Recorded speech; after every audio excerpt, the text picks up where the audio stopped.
The 1980s, a decade with ups and downs in terms of homegrown rock music. Those that tried making it disbanded too soon, the Jam being a major example. As such, clubs around the UK played music from upcoming bands like the Stone Roses and the Smiths, who had dominated with dance music, something which seemed foreign and out of this world to one particular young lad, who was named Spiral Carpet's roadie, and he began writing his own songs in his own house in the Burnage Council estate. His name was Noel Gallagher.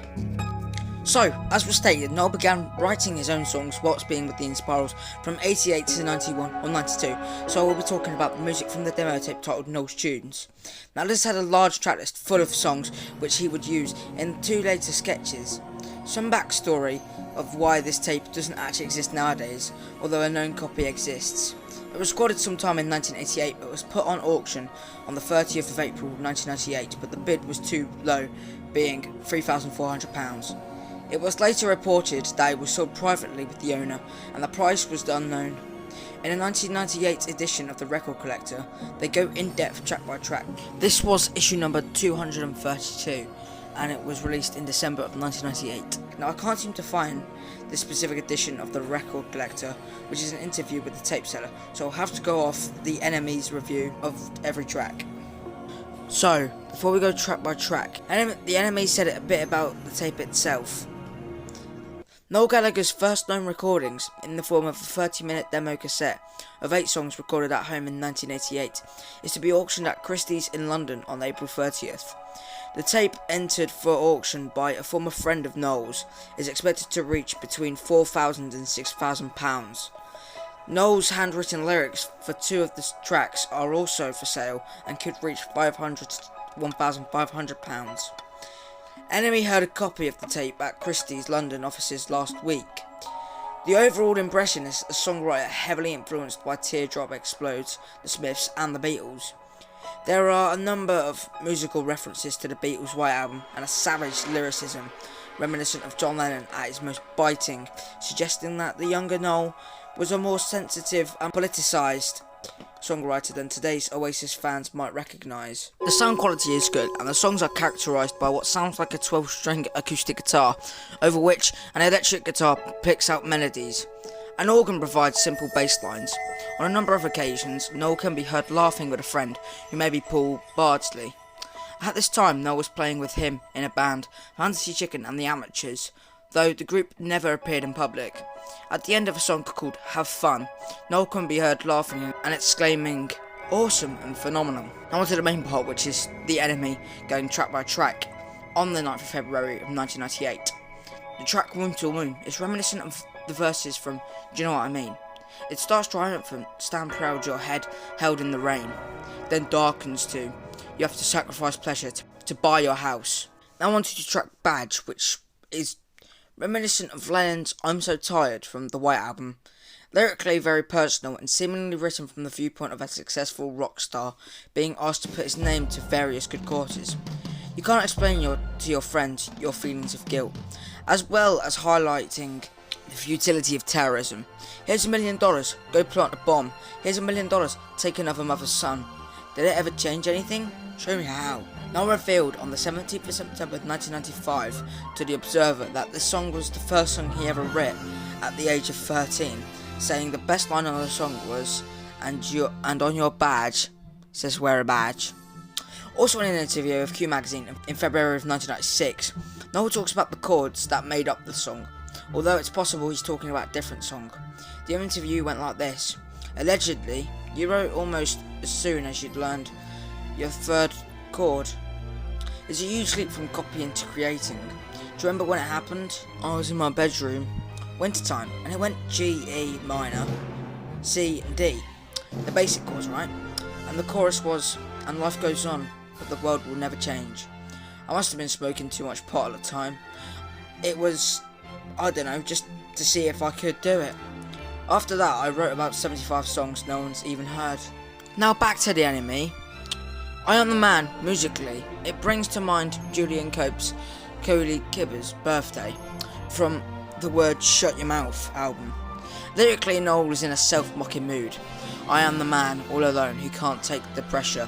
I am the man who gets sick in clubs and pubs. I am the man and I'll probably miss the last bus. England is a bitter indictment of Tory policies, and the most politicised Noel has ever been in a song. The track opens in the busking manner of the Jam's That's Entertainment, then builds into a seething tale of disgust and resentment.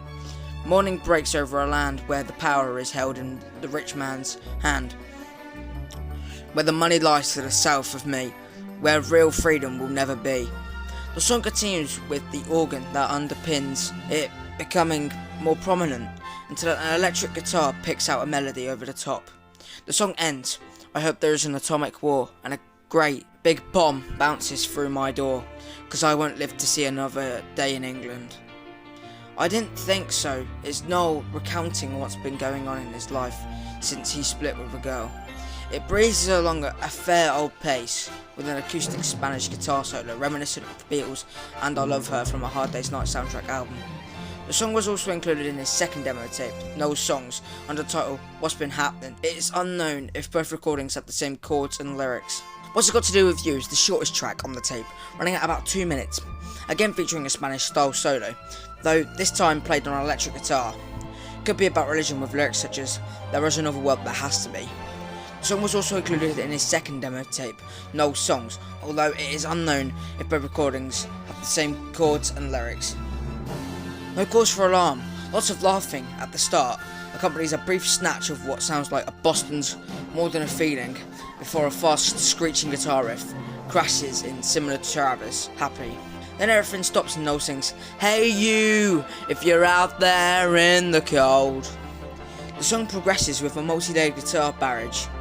The song was also included in his second demo tape, Noel's Songs, under the title Hey You, although it is unknown if both recordings have the same chords and lyrics. Have Fun starts off acoustically and sounds a bit like the Beatles' Bungalow Bill. There are also echoes of All Around the World as Noel sings, Do you ever see the light? Did you ever feel last night? Did you see the time of day ticking away? Did you say there would be a better day?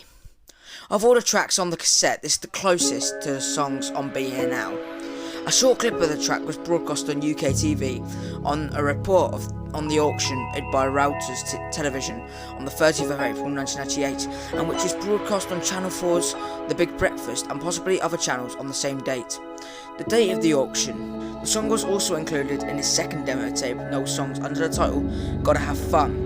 It is unknown if both recordings with chords and lyrics are the same, so due to them interviews, notably the NME, we can build up an archive of what the songs could have sounded like. The song Womb to Womb exists through the lyrics Stand proud, your head held in the rain, and you have to sacrifice pleasure to buy yourself a house.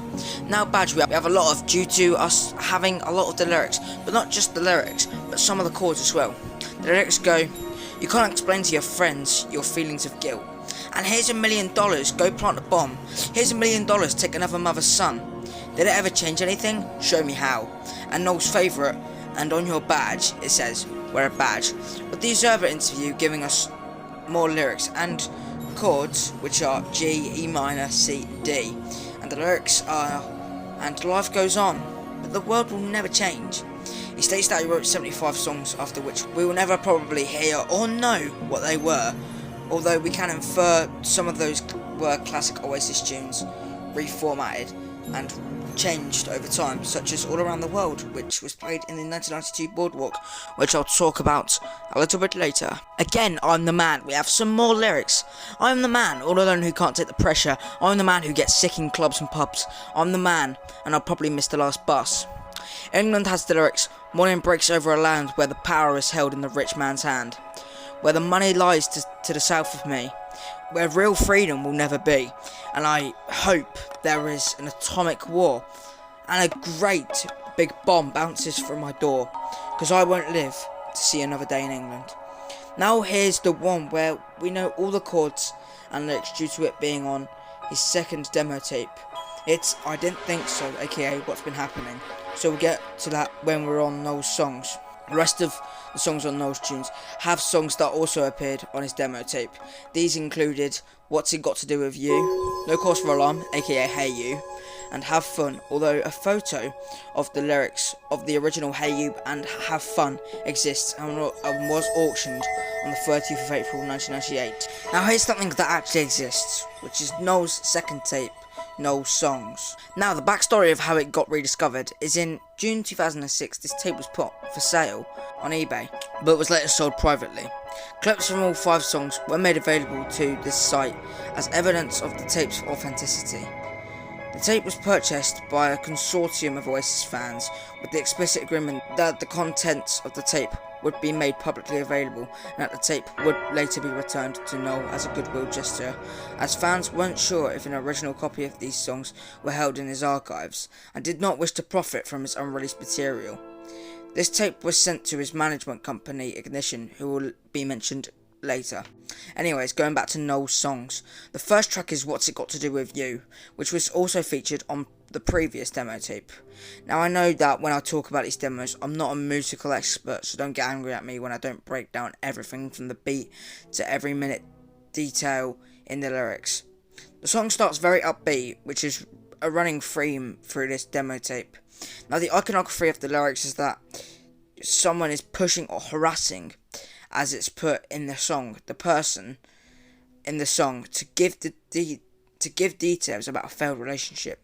Very standard lyrics in my eyes, so nothing really too much to dwell on.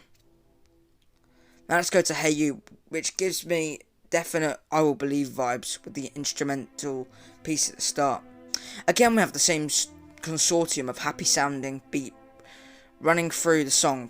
Hey You, which is clearly a lyric he liked, as it's definitely reminiscent of the song Up in the Sky, with the intro being Hey You, if you're out there in the cold, and Up in the Sky being Hey You and Up in the Sky. Now, what's been happening with a faster upbeat than others. The song is about the person in the song asking a girl what's been happening with her, and if she's just abandoned him on his own and got a new boyfriend. We essentially go through his life stating he's been surviving and he's got a job. We inevitably get to the part where he asks to see her again but is rejected. Now, I'm no Noel Gallagher conspiracy theorist, but I think because there's been 2 songs about failed relationships, maybe this was what he was going for at the time. Now it's But What If, which is a stranger song to the others, where it takes a less upbeat sound than the others and is more slow. He's addressing a little lady and wanting to get high, which obviously means wanting to take drugs. He has doubts as he says, what if you have a heart attack, and what if I have the last laugh? This was definitely something Noel was experiencing as he was taking drugs before Oasis, probably due to the Inspirals giving him some while he was a roadie there. Now got to have fun, with a not too upbeat but not too downbeat sound. He's asking things like, do you ever feel alive and do you ever see the light? With the fun part, supposedly taking drugs as the question. It's also quite symbolic as we hear lines such as, there's no place in the skies, showing he was a clear atheist due to the repeated beatings he suffered from his dad as a child. Now we're on to Pete and Noel's tape, which we don't have much information on, other than the track list. But before I get onto that, I need to explain who Pete was. So Pete was a friend of Noel's, and his significance was that he played acoustics on Noel, and Noel in turn played acoustics and some electric on Pete's songs. So the track list was a mix of Noel's previously written songs and Pete's own written songs. The track list was My Little World, Ask Me How I Feel, Lead Me Astray, Hey You, Revolution, What's Been Happening, No Ambition, But What If, Why Me, Gulliver's Blues, and Got to Have Fun. Now with Why Me, we know stuff about that, with it being Noel wrote the chords on it, but Pete sang on it and wrote the lyrics. We also know that it was recorded at Pete's house in Gorton. Now I thought it'd be good to mention the footage on the Supersonic documentary where it shows Noel in 1990 on the Inspirals World Tour, and we see Noel with Mark Cole, who later became an integral piece to Oasis. Noel was later interviewed by a freelance writer called Stella Blackburn at a Swindon venue named the Oasis on behalf of the Inspirals. Now, although this interview is lost, we do have the transcript which went like this. What do you think of the British music industry at the moment? Current charts? Chesney Hawks. Bag of shit, right? But Gary Clayle and that Inspirals, Happy Mondays, Ride Blur and all them lot. It's good that they're in the charts. Very, very, very healthy indeed. You've always been a fan, but how did you end up working with the Inspirals?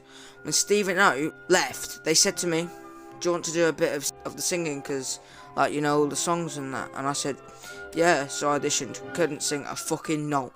But they said, be a roadie. And I said, I'll be a roadie, that'll do me.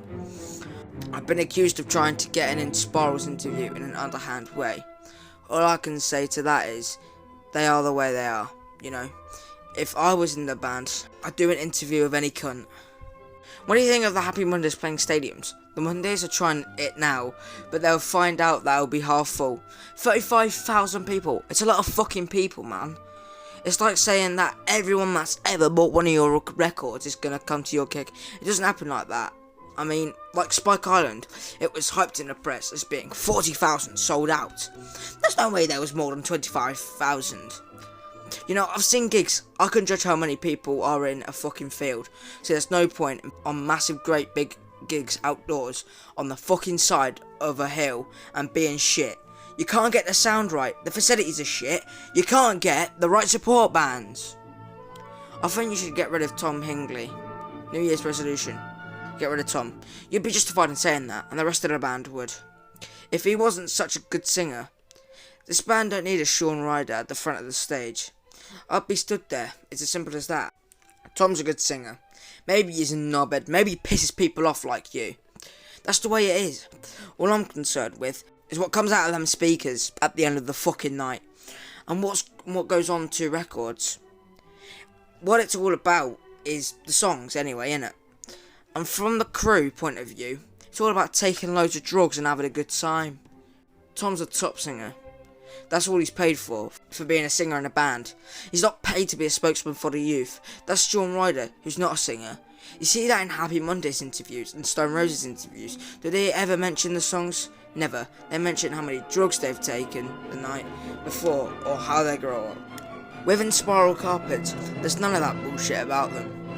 If it's about image and being hard and all that, you might as well set a big stage up and have 5 guys sat round taking drugs and charge a few thousand people £10 each to watch 5 guys taking drugs. I can't see what Kick Martin gets out of the band. Well, all I can say is, it's like, say you're in Chesney Hawkes backing band, right? You might think the music's total shit. You might hate everyone you're with, but someone says, I'll give you £1,000 a week. What would you say? I know what I'd do. I'd be in Rod Stewart's backing band for £1,000 a week. Wouldn't you? I would. So what are you going to say with the Inspirals then? Nah, I'm going to shoot off. Gonna work for the World of Twist. They're a top band. Fucking mega band. No one could do what the World of Twist do, except the World of Twist. They are top me. One of the fucking bestest bands in Manchester. Do you not like working for the Inspirals anymore? I like it more now. I get paid more. I used to get a £5 a night when we started. Now I get £350 a week. And as many crisps as I can eat, which is plenty. Cornelius Fellatio contacts. Noel Gallagher in the area. We could sample that and get Adrian Sherwood to make a remix with it. Would the Inspirals be into producing by someone like Adrian Sherwood? They'd try anything.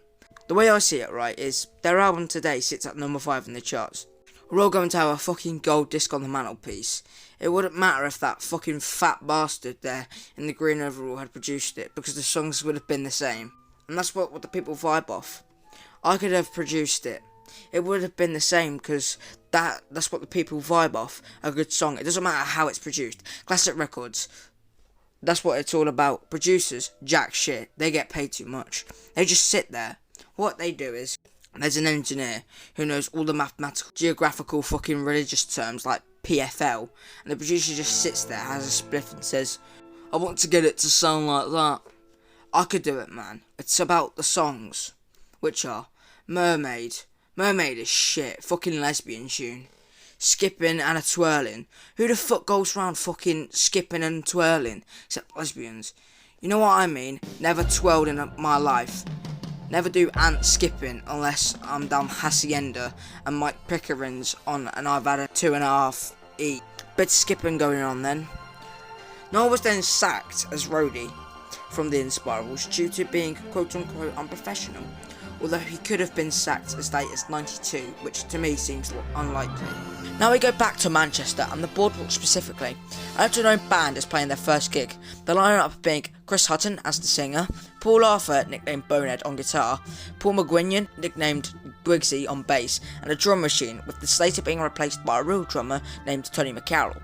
They had written a song called Rave on the Roof, which was co-written by Mary McGuigan, Paul's sister. They played a couple of gigs, with the only known and last gig to feature Chris Hutton. This all happened on August the 18th, 1991. The name of this band was The Rain, and according to the band, they were shit. So, as a result, Chris Hutton was hastily kicked out of the band. They then began looking for another singer, as they now didn't have one.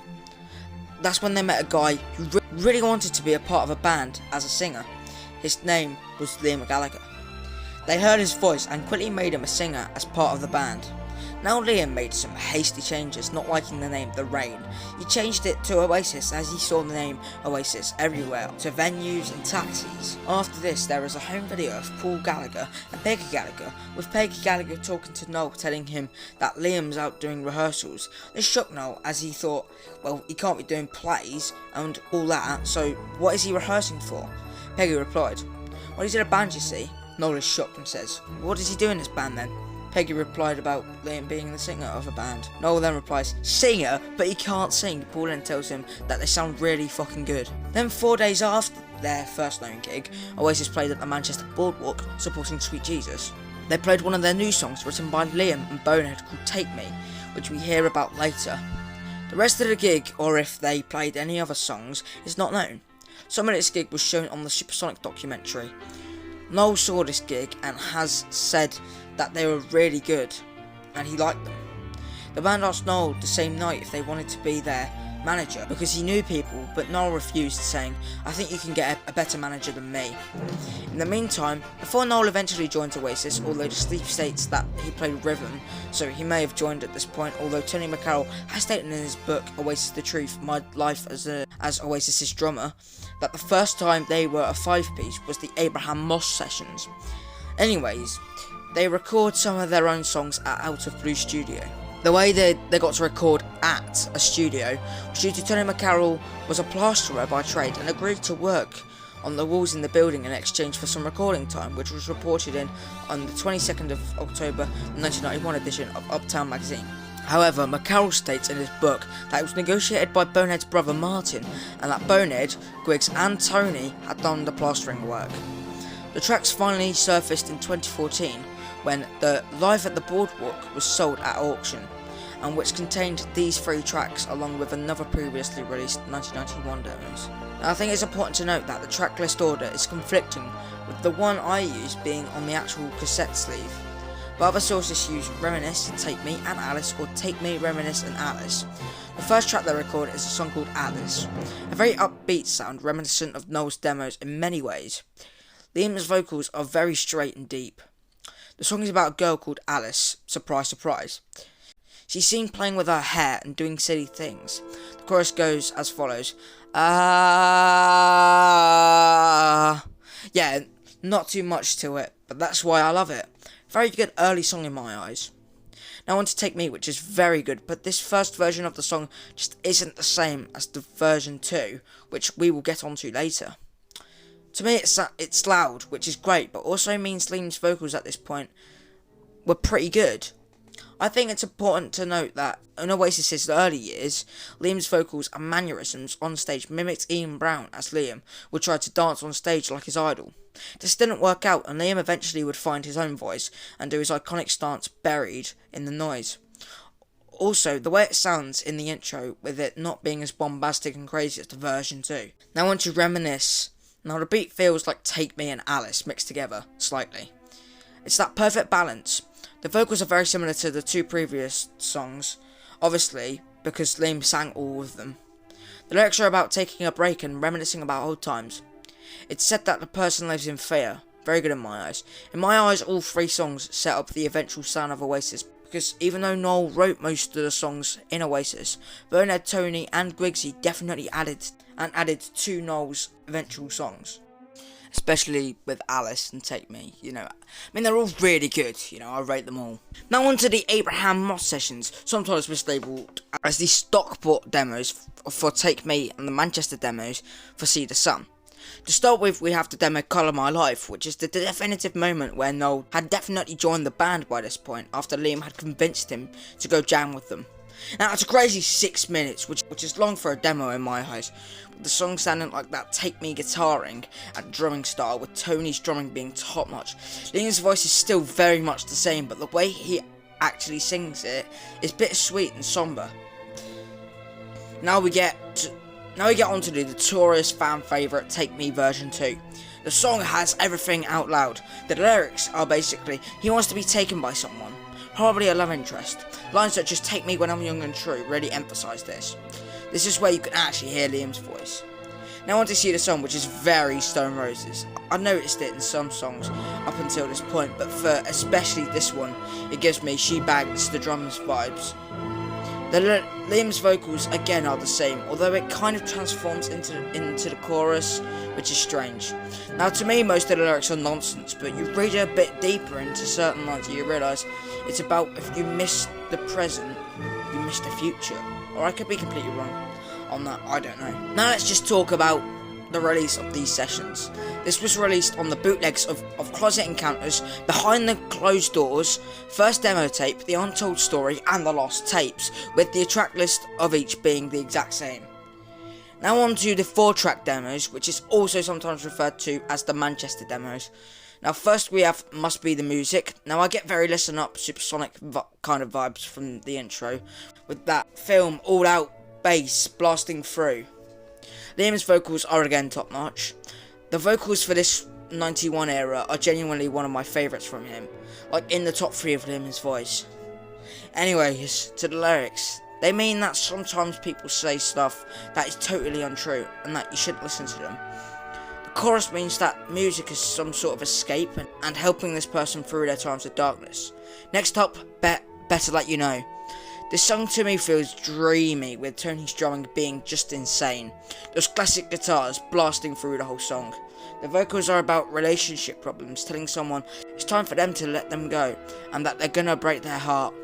Liam's voice is layered during the second verse, which is very experimental and strange for early Oasis. Here, this overhaul of just guitar is very reminiscent of what they did live at the end of I'm the Walrus.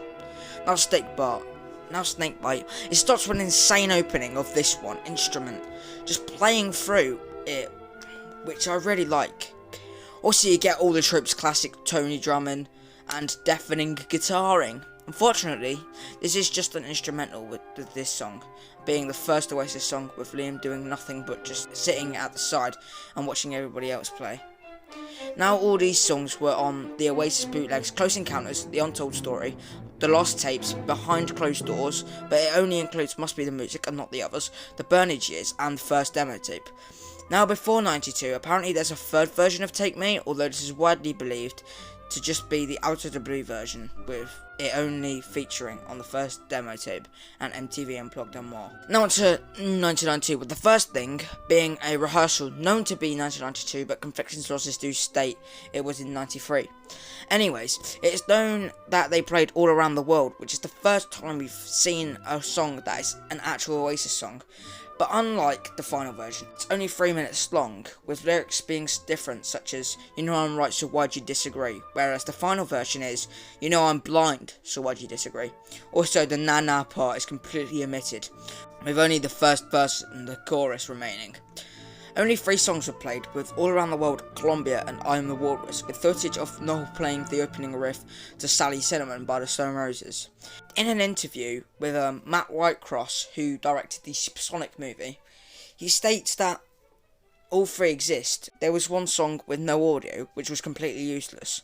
I'm guessing it was Columbia. At the start of All Around the World, they used the Columbia from a 92 gig. Although All Around the World is not only that, it also has footage from an I Am the Walrus rehearsal, which surfaced due to the DVD's documentary of Definitely Maybe. Unfortunately, only clips of I'm the Walrus have surfaced. Another thing that has surfaced from these rehearsals was in the Supersonic documentary. Liam talks about the Bible mistaking Adam and Eve for two people called Abel and Cable, with a botched telling of Adam and Eve having two sons, and quote unquote one stabbed the other, and saying that he hates Noel.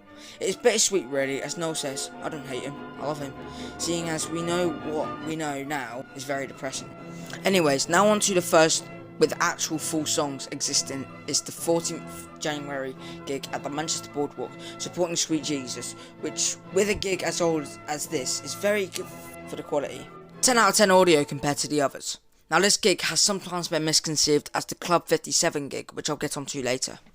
Anyways, it starts with an excerpt of the outro to Columbia. Then we hear Liam say hello to the crowd.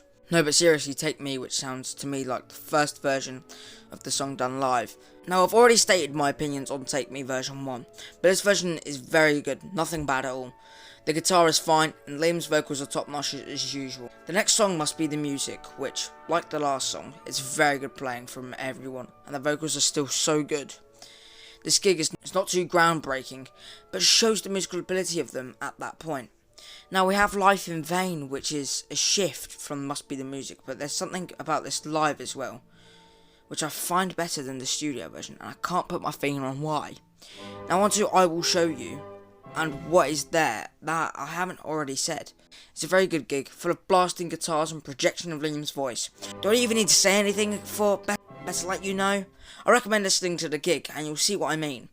Now here we have the part of what is known as poetic feedback, which is just a bunch of guitar noises coming from an amp. This gig appears on the Oasis bootlegs, The Untold Story, The Lost Tapes, The Boardwalk 1992 and The Burnage Years, and on the Untold Story from KTS doesn't include Columbia, found on The Lost Tapes, and poetic feedback, 24-second feedback at the end of the last track is mistakenly included as the beginning of Untitled Jam number 1 from the Uptown Bar soundcheck.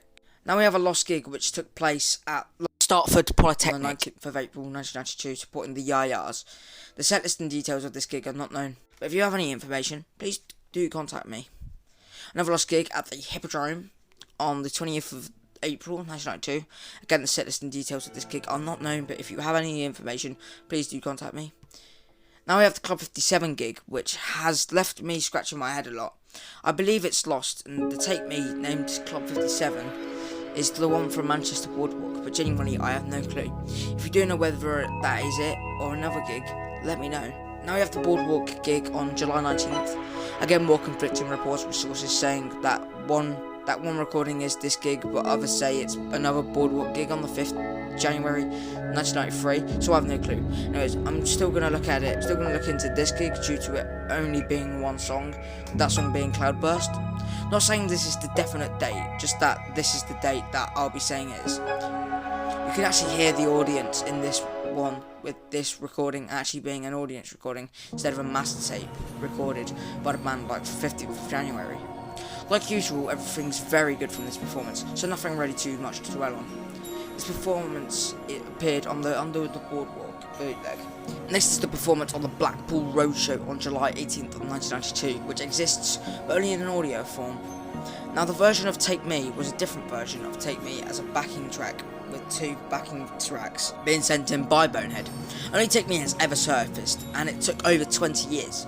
Anyways, this was performed at the Granada Studios and was supporting the ITV telethon instead of what Tony McCarroll said in his book, that it was Comic Relief 1993 and not Blackpool Roadshow 1992. So they went on stage with around 12 Granada staff, the Salvation Army and a local choir boy. Elvis Stardust was the host who declared that Oasis had just flown back from their tour, to which Liam replied, "We've just come from Burnage, dickhead. We ain't on fucking tour," causing the crowd to laugh at the frontman, who stirred the host off stage, and the band began to mime along to a tape of their early song, Take Me. After the performance, the band began to round up their crew and head off stage when they were almost hit by a jeep. This caused the band's leader to become annoyed and shout, "The fuck you think you're doing, dickhead?" To which the driver, who was actor Simon Gregson, replied with an obscene gesture.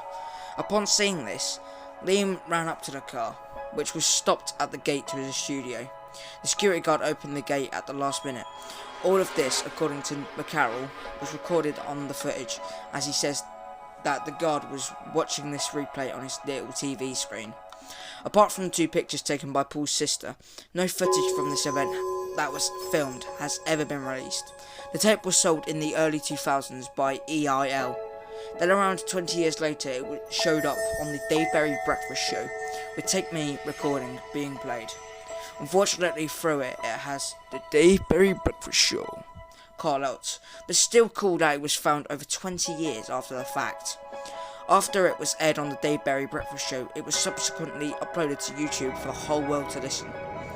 Now onto the actual recording. It just sounds like the one we had to me with sirens at the start. Another lost gig, which was the Boardwalk on the 1st of August 1992 as a support band. Again, the setlist and details of this gig are not known, but if you have any information, please do not hesitate to contact. Again, a lost gig, which was at the Boardwalk on the 19th of August, support band. Again, the setlist and details of this gig are not known, but if you have any information, please do not hesitate to contact. As always, it's another lost gig, which was at Manchester's The Venue in the City Fring of 1992, which they played on the 13th of September 1992 as a support band. Once again, the setlist and details of this gig are not known, but if you have any information, please do not hesitate to contact. Now, the last lost gig for a while, I promise, which was at the Manchester Boardwalk on November 22nd, 1992, supporting Molly Halfhead and the Cherries. Here's the last time I say this for a while, which is that the setlist and details of this gig are not known, but if you have any information, please do not hesitate to contact. So we're on to 1993, which starts with a Boardwalk basement demo tape, although it's known as one from the Real People studio, or it could be both. So to start with, it has Alive, which would later get released on the Shake and Maker single. Anyways, Liam's voices are mixed like they're layered, which I really like. The playing from the rest of the band, as always, very good. Now on to Fade Away, which again has that layered feeling to Liam's voice, with Liam's vocals being a lot softer in this demo than on the final studio version. It's very odd to hear this after hearing the final version, because the vocals are like he's singing a completely different song. Very good playing, but I wouldn't say it's as good as the final version, but hey, I definitely got bias. Now on to a song we've heard before, Must Be the Music. Now I feel like I'm going to repeat myself a lot, so let's just say that the track list is Alive, Fade Away, Must Be the Music, Setting Sun, being an early version of the Chemical Brothers song Setting Sun, released in 1996, Lock All the Doors being a variation of 2 songs, the Stand By Me B-side, My Sister Lover, and Chasing Yesterday's Lock All the Door, Strange Thing, Rock and Roll Star, Columbia, Bring It On Down, Cloudburst and Columbia, with all the comments I've previously stated also being present throughout the whole setlist. This tape surfaced in 2013 when it was offered for sale by Britpop.uk. Forum members clubbed together to raise funds, and the tape was released to forum members. Now on to another Boardwalk demo tape with only 6 songs from this session. So to start with, we have Up in the Sky. It starts at the middle with Liam's voice not being that great due to the rest of the band drown him out. Now we have Live Forever with the same issue, but the playing is just phenomenal. I mean, of course it will be. It's 1993 Oasis. When you listen through it, the problems with Liam's voice fade out and you will just appreciate the song anyways. I mean, of course, it will. It's Live Forever. Liam holds the notes great when singing, I'm gonna live forever. After this, you hear some chatter from the band showing the tension present during this session. Now on to Bring It On Down. All the same positives and issues present on this recording, and then after that it's a 7-minute rock and roll star. Liam's vocals do struggle with him not finding his voice yet. After this you hear more chatter with Liam exclaiming, sort it out, to Noel, where Noel then comes back saying, sort it out, you're the singer, you sort it out. They seem to be fixing the audio levels, as was discussed before, it wasn't very good. Then it's On the Waters, with all the issues with Liam's voice still being present, so I don't know. Now we have Whatever from a different session, but it's still in the Boardwalk rehearsal, with Octopus's Garden at the end. Now Liam's vocals have never been as bad as this. I can barely hear him. Very soft vocals from Liam, so basically all the stuff I said previously. These featured on the bootleg Under the Boardwalk. Now we have some demos from Under the Boardwalk again, with Live Forever being the first. The song is a lot slower and at a lot lower pitch. Even Liam's voice caters to this being lower than normal. Now on to Shake and Maker. It sounds very echoey, which I like, with again it being lower and slower. Now on to Up in the Sky, with Liam's voice a lot higher than usual, which I kinda like. Also, the instrumentation is higher. During the Breathe It In part, Liam's voice is layered. Now on to another Live Forever demo, which sounds exactly the same apart from Liam's voice is higher, but I can't tell a difference in the instrumentation. Now another Shaker Maker with Liam's voice again being very high, and this time it actually sounds like the final song. Now on to the Whatever demos, with the starting track being Deg's Dinner, aka what it was finally called, Digsy's Dinner. It has an incomplete intro due to it probably not being written yet, with the song being good and Liam's voice is mega. Same with Live Forever, which is what's next. At this point, this song is basically finished, so I'll save my thoughts for when we get onto the studio version.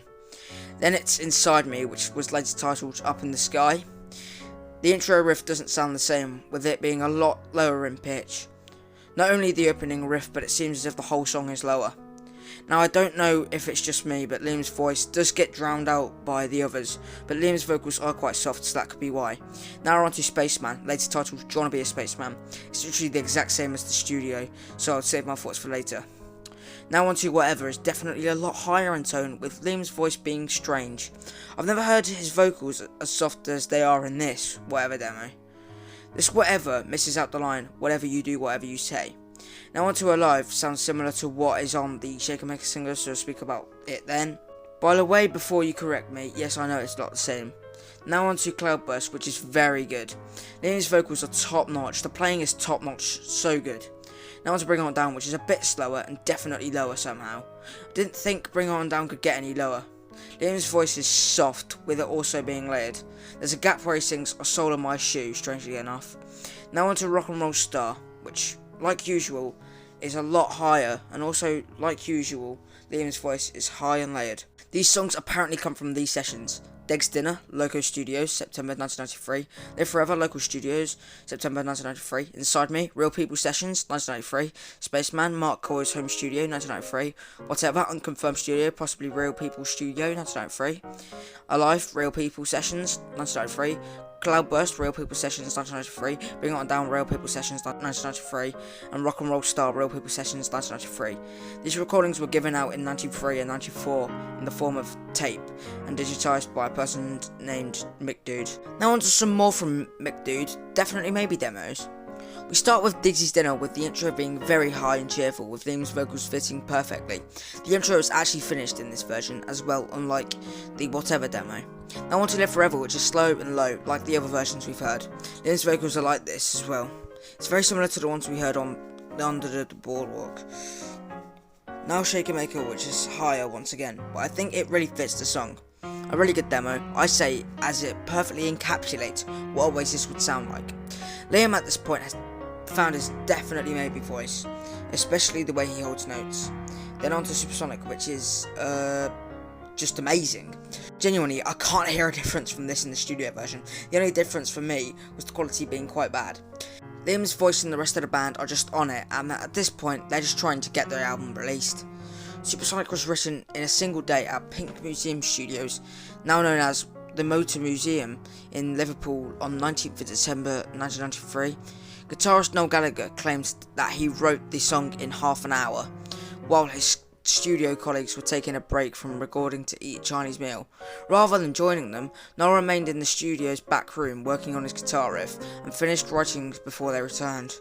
So this is most likely from Pink Studios recording. Now on to Cigarettes and Alcohol, with a blaring tambourine at the start. Echoey Liam starts singing and it all feels right.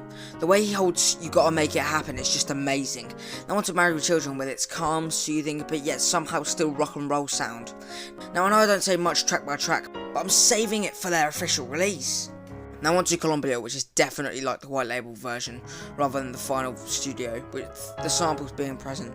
Liam's voice echoes through the noise like it's nothing being very high, but still sounding rock and roll. Noel blares through doing the high part, I Can Tell You The Way I Feel. I think at this point the album had been completed, with some changes to speed such as Live Forever, but yes, really good demos. Now on Top in the Sky, again like the final version, very cheerful. Liam's vocals are out of this world. This is believed to be from the BBC evening session, so I'll comment more later. And those sessions were the December 93 ones. Now on to Bring It Down, which I think I've said what I need to say. Now on to Fade Away, a bit slower than the final, but still good. Definitely Maybe Demos is a 2004 CD transfer by Mick Dude from a demo tape handed out in 1994. It's very possible that these songs were recorded in different sessions. These demos are apparently from these sessions. This is done at Local Studios, September 1993. Live Forever, Local Studios, 1993. Shake and Make It, Out of the Blue Studios, 1993. Supersonic Picture Studios, December 1993. Cigarettes and Alcohol, BBC Radio 5, Hit the North, 1993. Married with Children, Mark Cool's Home Studio, 1993. Columbia Real People Sessions, 1993. Up in the Sky, BBC Radio 1, Evening Session, December 1993. Bring It On Down, Real People Sessions, 1993. Fade Away, Real People Sessions, 1993. And Columbia Clips, Real People Sessions, 1993. Now on to Ignition 4 and 5 tape. The 4-track has Bring It On Down, Columbia, Rock and Roll Star, and Live Forever. The 5-track has Columbia, Bring It On Down, Rock and Roll Star, Live Forever, and Up in the Sky. The differences between the 4-track and the 5-track Ignition demo tapes are: Bring It On Down, the 5-track version, contains the Hit the North live version. The 4-track tape includes a demo version, Live Forever. Live Forever, the 4-track promo tape, uses a different mix compared to the 5-track demo tape. The 5-track version has a different intro, no hi-hat percussion, and the mix on the 4-track version is much closer to the demo officially released on the Creation for the Nation promo CD. Columbia, the 4-track version, sounds much closer to the white label demo, very loud hi-hat percussion intro, whereas the mix on the 5-track version is more similar to the live demonstration tape. Now on to officially released demos. So we start with a live, but I'll talk about that later, as will be a common of most of these. Then Bring It On Down, Mono Valley, which again I'll talk about when we're at that period. Now here's one I'll actually talk about, the Cigarettes and Alcohol demo. This is definitely that stage where you can tell it's mostly complete, but this could be early 94, I genuinely have no clue. Now onto the Eden Studios mix of Columbia, which is very similar to the white label version. Speaking of white label, I'll go more in depth in a bit. Now onto Fade Away, with it being a bit higher, but apart from that, it's basically just the final version. Now on to Shake and Make a Slide Up mix, which I actually prefer to the studio version. It is much more raw, with the filter over Liam's voice non-existent. If I was ranking them all, I'd give this 10 out of 10. Then whatever strings, which is pretty self-explanatory, it's just them testing out the strings on whatever. Then the Sad Song DVD mix, with no major differences other than double-tracked backing vocals. Then Married with Children demo, which includes light percussion and backing vocals. Finally we have Half the World Away, which is called Live in a Tokyo Hotel Room, which is strange because it's a demo. Yes, it was recorded live, and yes, it was recorded in a Tokyo hotel room, but still a strange thing to call it. Anyways, it's much slower than the final version, with Noel's vocals noticeably lower than usual. Now on to the Whitfield Street / Safety Masters recordings, which is split into 4 CDs. On CD 1, the first track is named Test Track, which is silenced to test if it's recording. Then we have Test Track 2, which is 14 seconds of the intro of whatever. Again, Test Track 3, pure silence. Now we have what is called Whatever TV Track, which basically means a backing track for if they performed it on TV, which is 7 minutes of instrumental of whatever, with Noel singing the backing vocals. This is literally just a finished version, just without the vocals. At the end there is a bit more of the applause, but it's not too noticeable. Now on to Whatever, No Young Dude, which is again 7 minutes long. This time, however, it's not instrumental, it's basically the finished version, nearly. If someone told me this was the final version, I'd believe them, because it's complete. Now Supersonic TV backing track, which is self-explanatory. It's for when they went on TV and performed Supersonic, hence why it's just an instrumental, like whatever TV tracks. Now on to Bring It On Down master backing track, which again is self-explanatory. It's for when they wanted to put vocals and lead guitar over it. Now Cigarettes and Alcohol Take 1 backing track, which again is another backing track for leading guitar and vocals. Then we have the Cigarettes and Alcohol Final Master backing track, which is the same as previously, only it's finished mixing. Now we have Bring It On Down again, but it's a remix master backing track, which I don't really need to explain. Now we have Fade Away Take 1 with backing vocals, but no lead vocals, with, again, it's like the TV tracks in which they have backing vocals. Now on to Fade Away Take 1 instrumental, which again, so self-explanatory. Now we have Fade Away Final Master with backing vocals but no lead vocals. After that it's Fade Away Final Master instrumental. Then it's Slide Away, which is basically again the final version, which I guess would be the Mono Valley. The only difference I could tell was the fade cut at the end. Then we have the Live Forever Master version, which is just the song as it was on the album, but high quality and more raw due to it being straight from the studio. Now onto the final track of CD 1, which is Live Forever, but it has no lead vocals, hence why you can still hear Liam singing as it's been layered. CD 2 starts on another test track, which is 4 seconds of hiss. Then it's Cigarettes and Alcohol Mix 2, first tape, which has Liam's voice echoey, which I really like. Also known as backing is more present in this than the studio version. Then we have Cigarettes and Alcohol Mix 3, which has louder vocals. Then Cigarettes and Alcohol Mix 4 with master quieter vocals. Then Cigarettes and Alcohol Instrumental, which is self-explanatory. Then it's Dixie's Dinner Mix 1, first to tape, with Liam's vocals being more raw and quieter than the final version, with the backing vocals being clearer as well. Then it's Dixie's Dinner Mix 2 Master, which sounds about the same apart from the vocals blend in a bit more. Then it's the instrumental for Dixie's Dinner. After Dixie's, it's Bring It On Down again, but this time it's Mix 1. Again, Liam's vocals are echoey and a bit quiet. This is the first time you hear the filter on Liam's voice when it goes, Bring It On Down. Then it's Bring It On Down Mix 2, which has the bass a lot more present and louder. Then it's Bring It On Down Mix 3, which has a thinner guitar noise. Then it's Bring It On Down Mix 4 as Mix 3 with a dry guitar. Then it's Bring It On Down instrumental. Then we have feedback for the intro, which is literally just some guitar playing, and then silence, and then some more, and then silence. Strange to say the least. Then it's Up in the Sky first to tape, with Liam's vocals being a bit quieter, not as high as the final version, but it is quite high. Then it's Up in the Sky Mix 2, which definitely sounds more like the final version, especially with the instrumentation. Then it's Up in the Sky Mix 3, which gets them vocals sounding more like the final version, but it's still not quite there with the audio levels. Then it's Up in the Sky Mix 4 as Mix 3 with louder vocals. Then to start CD 3, it's Up in the Sky Mix 5 with louder vocals once again. You can tell it took a while to get Up in the Sky right. Then it's Up in the Sky instrumental. Then we go on to Slide Away with Mix 1 Master, which is a lot slower and lower, which I think fits the song, but you can't beat the studio version. Then we have another backing track, but it's for Slide Away, which vocals and lead guitar would be played over. Then we have Slide Away's instrumental. Then it's Slide Away Mix 2, which has the bass louder and more present. Then it's Rock and Roll Star first to tape, which is missing part of the instrumentation with Liam's voice louder than usual. Also known as backing is more visible. Then it's Rock and Roll Star with parts of the instrumentation still missing, but Liam's vocals are a bit quieter. Then we have Rock and Roll Star Mix 3 with an alternate guitar end. Then it's Rock and Roll Star backing track and an incomplete instrumental as the track after. Now on to CD 4 with another test track, which is just 5 seconds of silence. Then we have Test Track 2, which is the strangest thing because it's just the first 57 seconds of Fantasy by Mariah Carey. Then after that strange track, it was the completed Rock and Roll Star instrumental. Next, Columbia Mix 1, which is reminiscent of the final version, only it has the full sample at the beginning. Then it's Columbia Mix 2 with more bass and rhythm guitar. Then what is known as Columbia Edit section, which was used for, I don't know, I'm guessing if they didn't need to do any edits, first being the full song, and the second being the end with that strange sample of singing, and the third being again that singing as the last 30 seconds of Columbia. Then it's the Columbia backing track. Then it's Live Forever Mix 1. So to start, Liam's voice is a lot clearer and rawer, which I kind of prefer. I like the rawness of Liam's voice in these early songs. Then Live Forever finishes, then some silence. Now onto a live 8-track demo, which has this loud but calm sound through the instrumentation, and Liam's voice lyrics like, people will notice that the times are changing. I think it's a dialogue on how people are now changing, which is good. The lyric, now I'm alive, is what I believe. I'm happy to be alive, even if life is shit.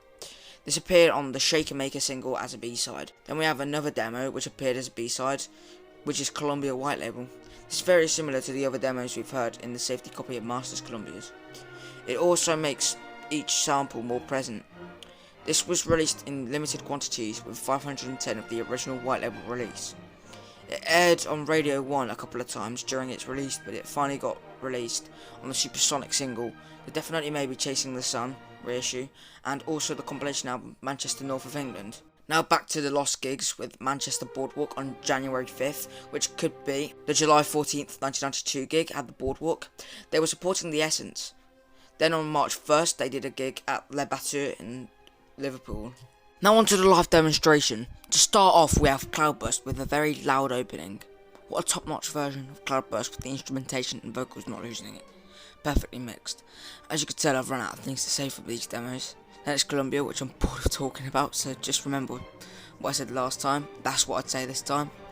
Then it's Do You Wanna Be a Spaceman. Noel's vocals are very echoey, which is the vibe I get from the final song. It's this version I prefer. Then it's one of my favourite demos up there with Take Me. It's a strange thing.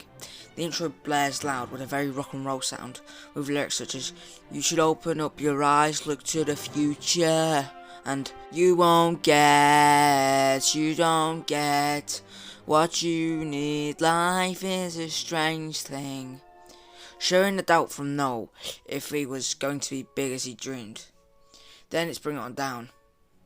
Another which I've talked about a lot, so I'll say my thoughts from 94.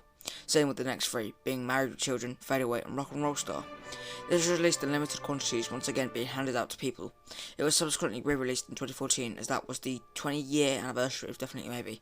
It was also released on the bootlegs Rags to Riches, with a different tracklist order. This was Rock and Roll Star, Strange Thing, Bring It On Down, Fade Away, Columbia, Cloudburst, Do You Wanna Be a Spaceman, Married with Children. It was also on Caution Blues and the Burnage Years. Now the actual date of when these demos were recorded is unknown, but it is assumed that they were recorded between March and June of 1993. Interesting parts of these demos is Liam had not formed the infamous way he sings Sunshine on Rock and Roll Star. The Bring It On Down bass is high up in the mix. Fade Away was later issued on Select magazine and is also misconceived to be from Mono Valley. Columbia is not the one taken and issued as a white label vinyl, as is often written. The white label demo version has an extra guitar solo at the end and a different drum intro. Do You Wanna Be a Spaceman is the same version that was later used as a B-side for Shaker Maker. Married with Children is the version that was later used on Definitely Maybe as the final album version. Real people said this in an interview. When did you first meet the band, and what were your impressions of them as individuals and musicians? We first met Noel on the Spirals tour in 1990 to 91 when he was their guitar roadie. Noel came across as a likeable young man, and we got on great with him and Mark Kyle. Can you give an outline of what a typical day in the life of the Real People was like working with Oasis on their demo tape? Was it a good creative atmosphere in the studio? How did you help develop their songs and arrangements? Where and when were the recordings done, and how long did the whole process take? Any detail on the equipment used in the recording and mixing techniques would be great. Sessions began Friday evenings and ended Sunday night. The sessions themselves started off creatively, but often came a bit wilder as the session went on. We were at our Porter studio, where we used a Tascam 8-track with a SEC 16 into 8 desk, which we still have. Oasis used their own musical equipment, which Noel sold to Johnny Roadhouse Music Shop when they got signed. What songs did Oasis have at the start of the session, and were many written whilst there? Did not write any songs from later albums during these sessions. Oasis had Rock and Roll Star, Up in the Sky and Everything on a demonstration tape and the 8-track B-sides.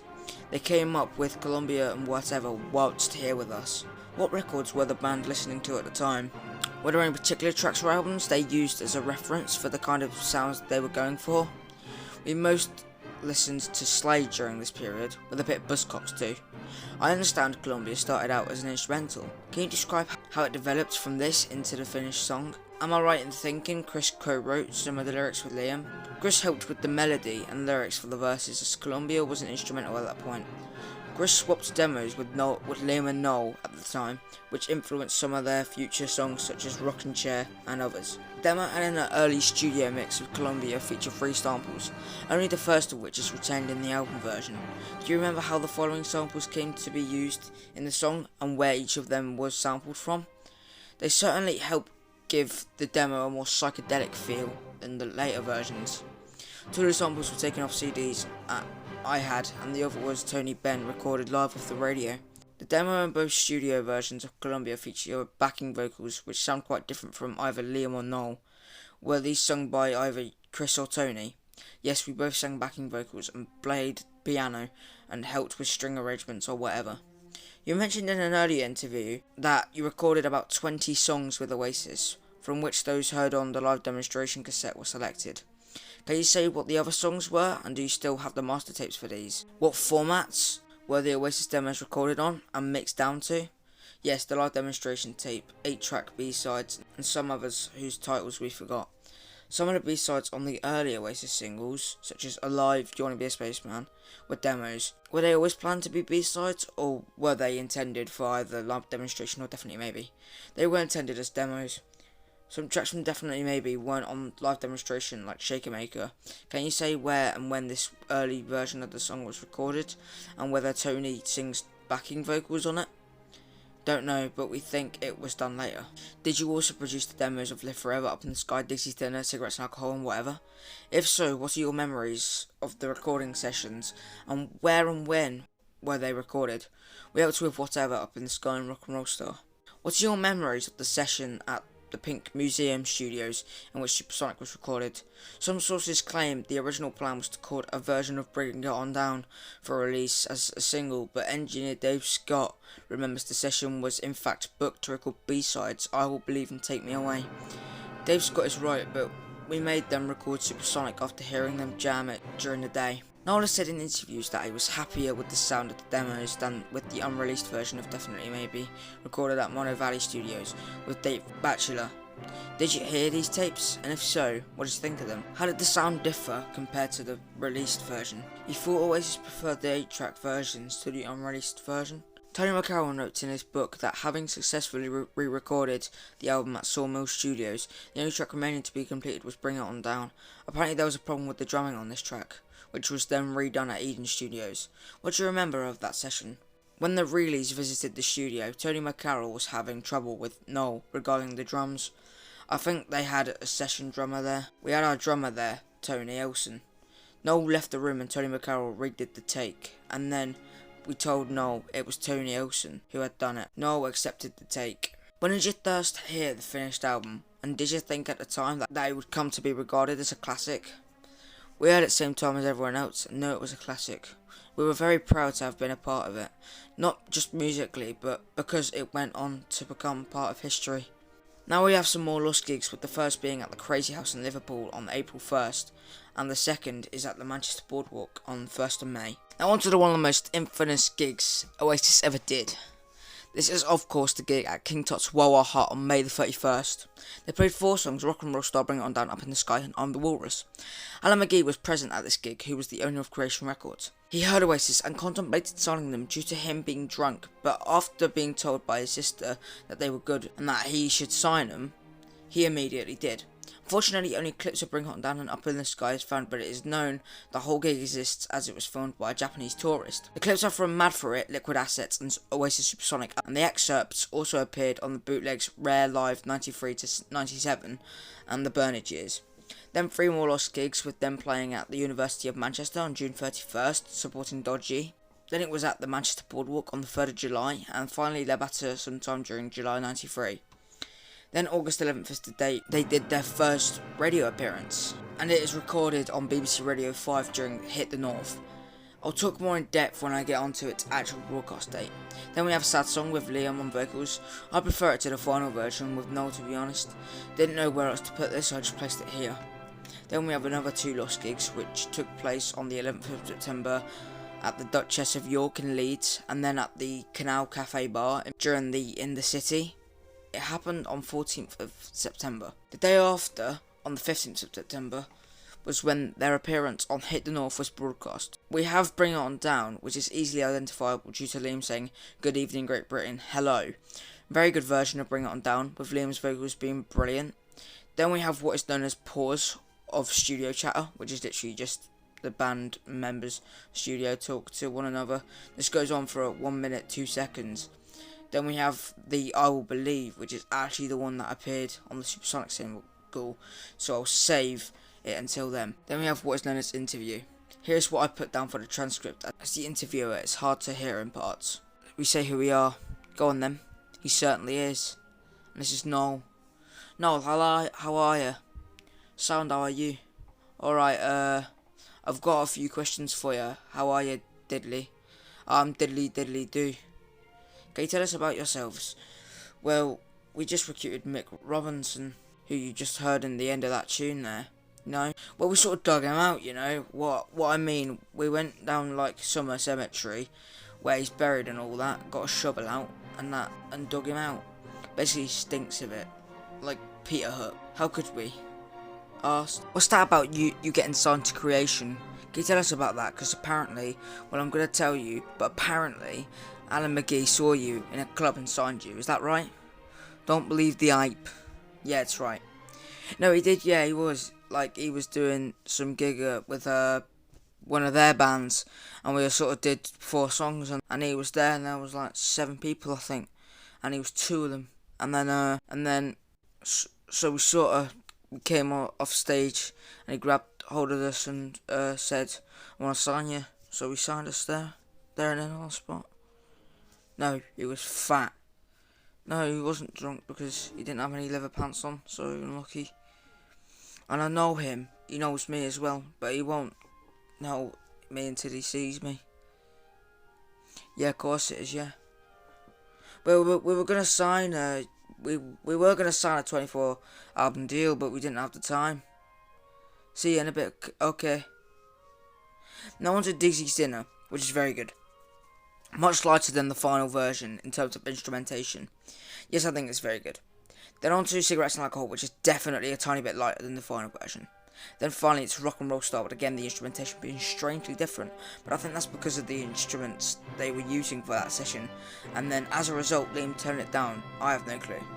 Now on to the notes, as I like to call it. The interviewer for the interview was Peter Hook from Joy Division and New Order.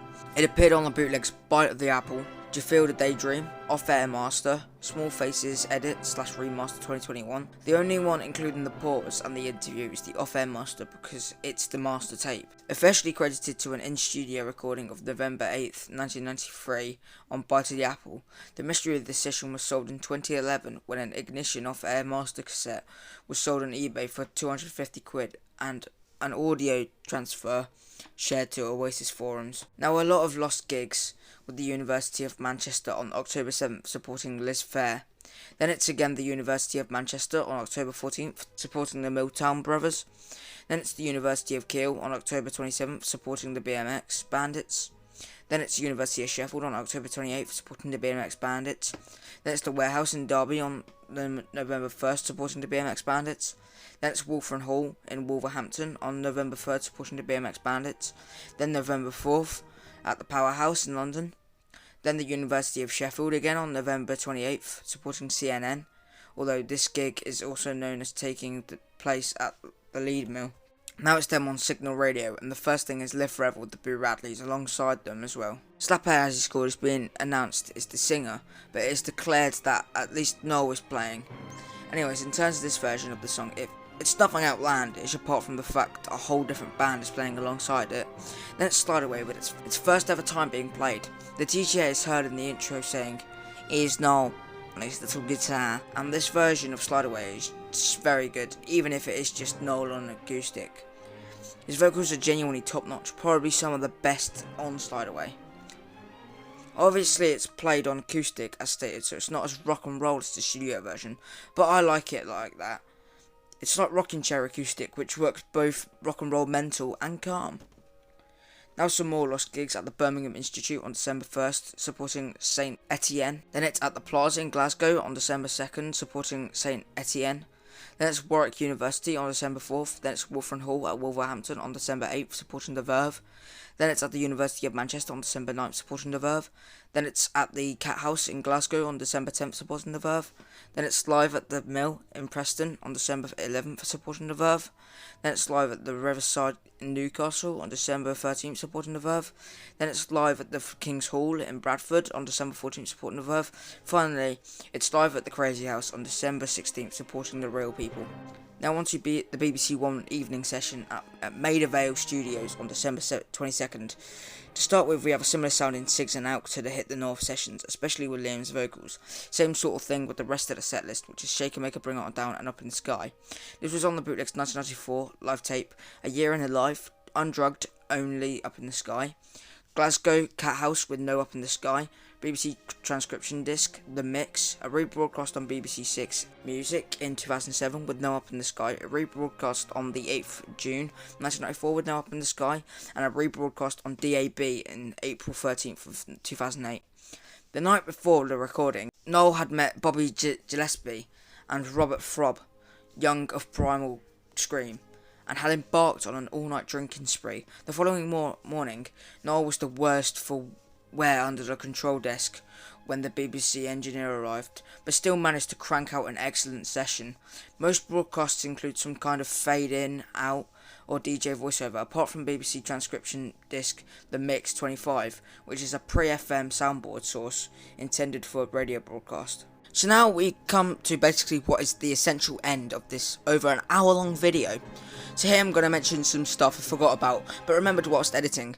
So the first 37 seconds of But What If from the 1988 demo tape exists. Also, I forgot to mention the opening riff of Rock and Roll Star was played in the Boardwalk rehearsals, and footage does exist.